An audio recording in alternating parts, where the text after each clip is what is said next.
Assalamualaikum warahmatullahi wabarakatuh.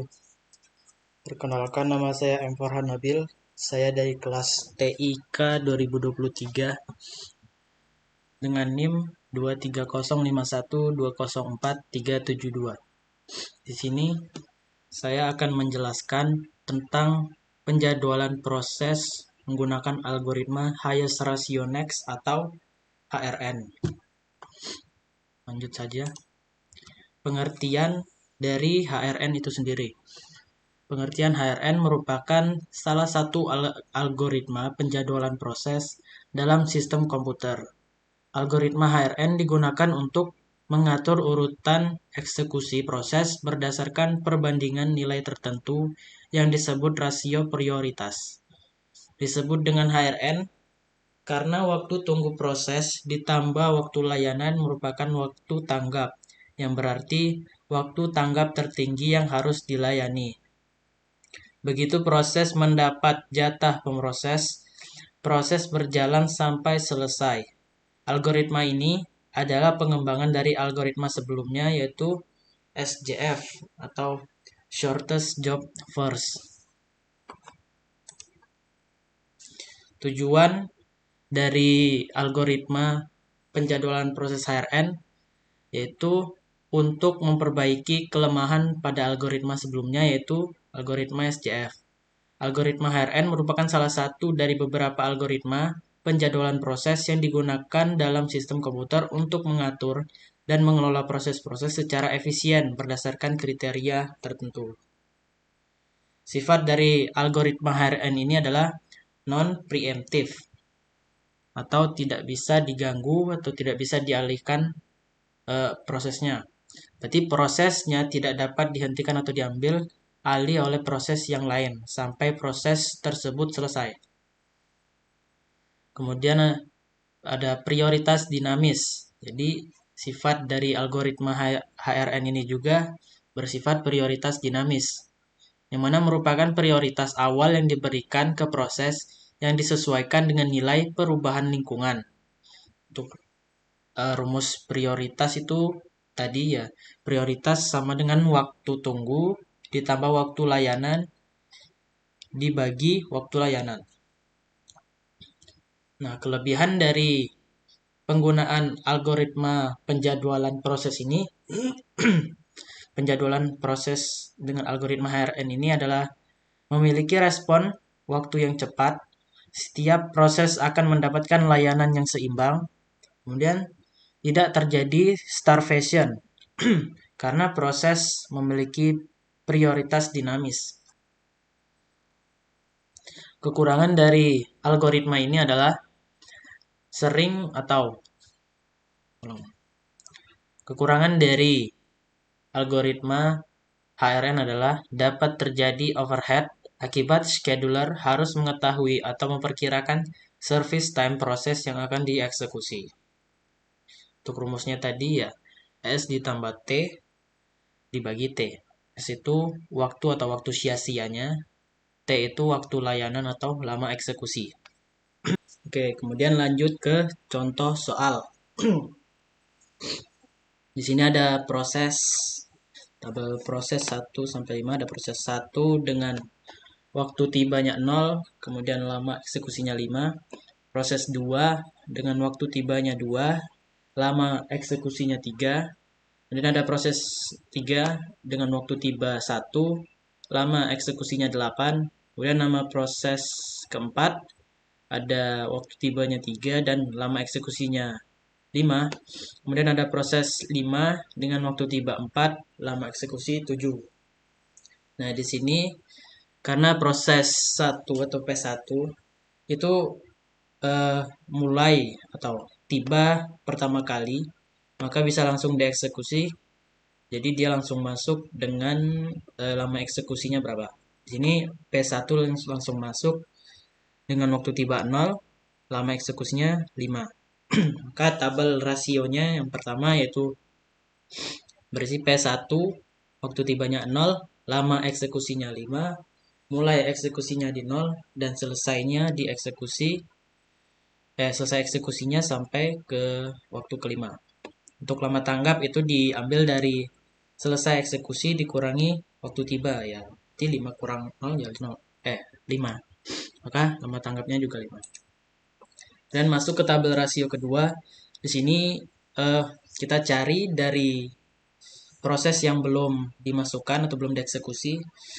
Dia menghitung waktu sia-sia. Nah, berarti kita mencari waktu sia-sianya dulu untuk mencari rasionya.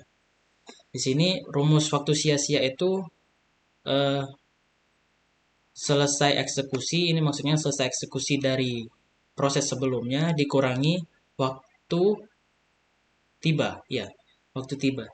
Berarti selesai eksekusinya proses sebelumnya yaitu 5, ya 5 dikurangi waktu tibanya. Jadi semua proses ini dikurangin agar mendapat waktu sia-sianya. Berarti proses 2, 5 dikurang 2 sama dengan 3. Proses ketiga 5 dikurangi 1 sama dengan 4. Kemudian proses 4, 5 dikurangi 3 sama dengan 2. Terus proses kelima 5 dikurangi 4 sama dengan 1. Lama eksekusi, dan di sini kita mencari rasionya. Rumus rasio tadi ya, S ditambah T dibagi T. Atau dalam penghitungan rasionya biar gampang, yaitu waktu sia-sia dikurang dari waktu sia-sia ditambahi lama eksekusinya. Jadi waktu sia-sia tadi sudah kita cari untuk proses-proses ini, tinggal kita masukkan ke rumus. Berarti waktu sia-sia ditambah ini 3 ditambah 3 dibagi 3. 3 tambah 3 yaitu 6 dibagi 3 sama dengan 2. Kemudian untuk proses ketiga 4 ditambah 8 itu 12 dibagi 8 sama dengan 1,5. Kemudian untuk proses keempat waktu sia-sianya 2 ditambah lama eksekusinya 5, 7 dibagi 5 sama dengan 1,4. Dan di proses 5 waktu sia-sianya 1, lama eksekusinya 7, 1 tambah 7 8 dibagi 7 itu 1,14. Nah, setelah mendapat rasio tiap-tiap proses ini, kita cari rasio yang tertinggi, yaitu proses kedua, karena rasionya 2. Maka proses kedua ini kita akan dieksekusi selanjutnya setelah proses ke-1.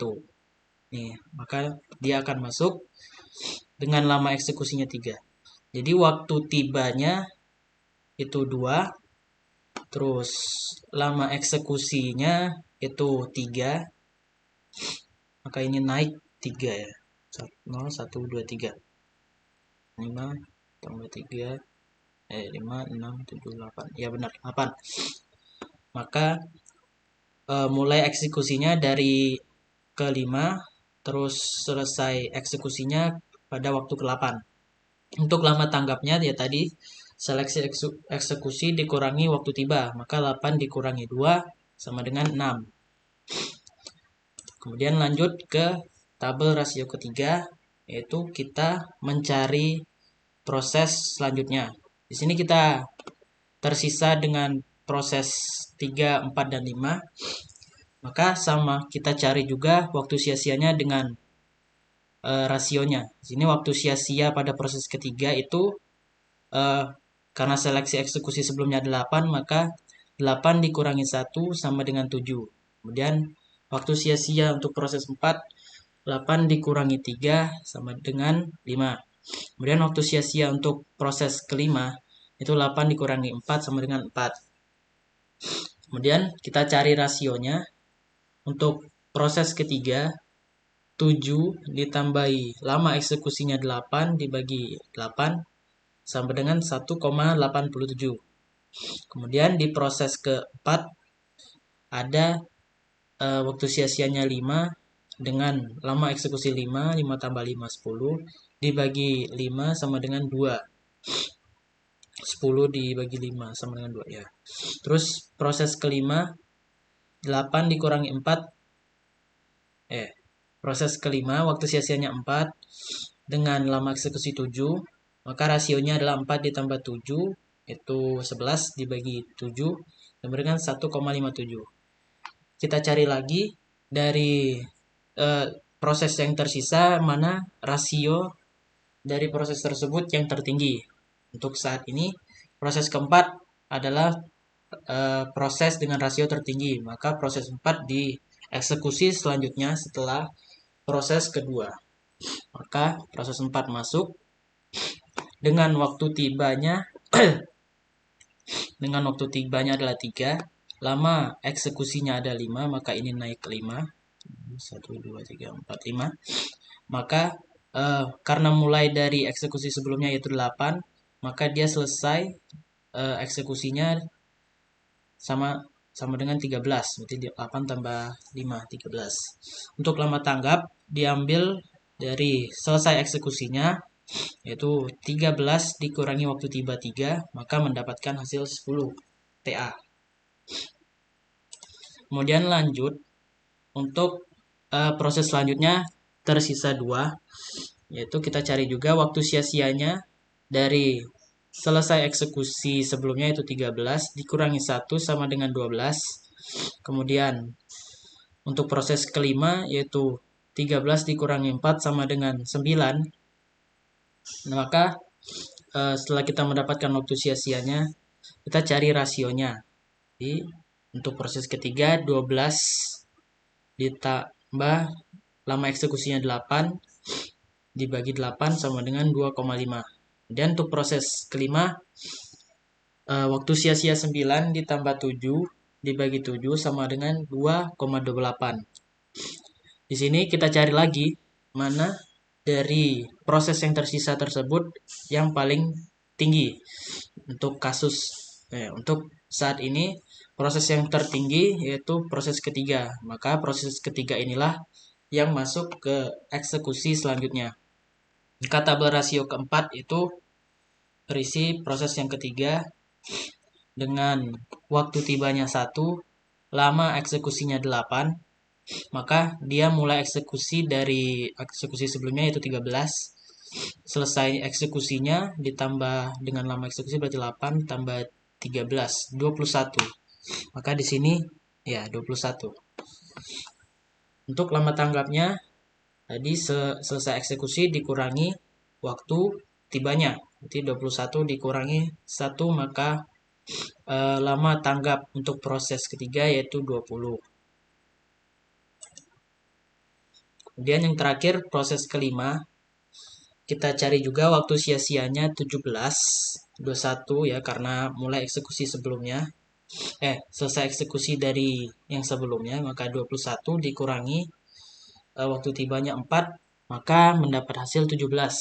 Kemudian kita cari juga rasionya 17 ditambah lama eksekusinya 7 dibagi lama eksekusinya 7 juga. Berarti 17 tambah 7 itu 24.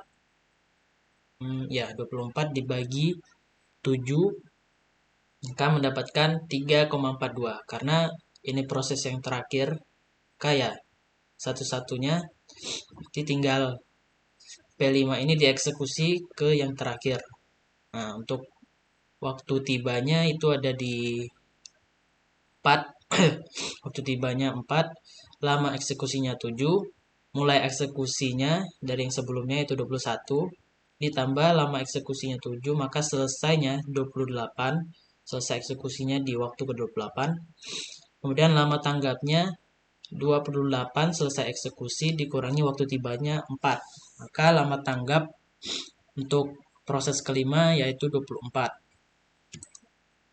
Dan hasil dari perhitungan sebelumnya itu berarti seperti ini. Untuk tabel rasionya ada proses 1 dengan waktu tiba 0, lama eksekusi 5, mulai eksekusinya 0, selesai eksekusinya 5, lama tanggapnya 5, dan seterusnya sampai proses kelima. Jadi urutnya proses 1, proses 2, proses 4, proses 3, dan proses 5. Untuk gambaran tabel rasionya seperti ini.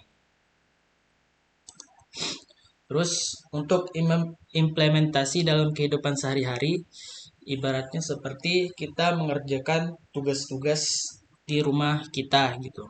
Jadi di situ kita mungkin dalam rumah itu ya banyak pekerjaan seperti ya mencuci atau menyapu atau bahkan makan, sholat, ibadah atau bahkan eh, apa ya tidur pun itu juga termasuk kehidupan sehari-hari.